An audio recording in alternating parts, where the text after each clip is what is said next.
On continue notre tour des quartiers de Caen et aujourd'hui on pose nos valises sur le quartier de la Maladrerie. Le quartier de la Maladrerie est situé au nord-ouest de Caen, à proximité de Saint-Germain-la-Blancherbe. Au XIe siècle, le futur quartier de la Maladrerie était un lieu désert, sans aucune habitation. En raison de son isolement, Lanfranc choisit ce site pour édifier une petite maladrerie. Une maladrerie, c'est un établissement médiéval réservé aux malades souffrant de la lèpre. Elle fut construite à la fin des années 1960 sur la route de Bayeux. Un siècle plus tard, Henri II fit construire une seconde maladrerie, la léproserie de Notre-Dame de Beaulieu. La superficie de son enclos était d'environ 4 hectares, et chaque lépreux disposait d'une pièce dotée d'une cheminée. À partir de 1696, la maladrerie de Beaulieu fut reconvertie en lieu de détention pour vagabonds.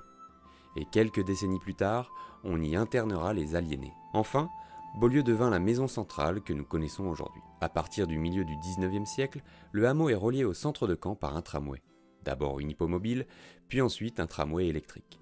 En 1878, est ouverte une halte ferroviaire sur le raccordement de la ligne de Caen à la mer au réseau de la Compagnie des chemins de fer de l'Ouest. Le hameau se trouve peu à peu rattaché à l'espace urbain caennais. Néanmoins, l'urbanisation se limite aux alentours de la rue de Bayeux.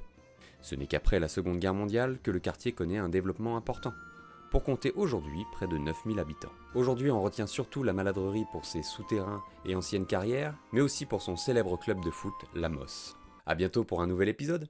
Bonjour.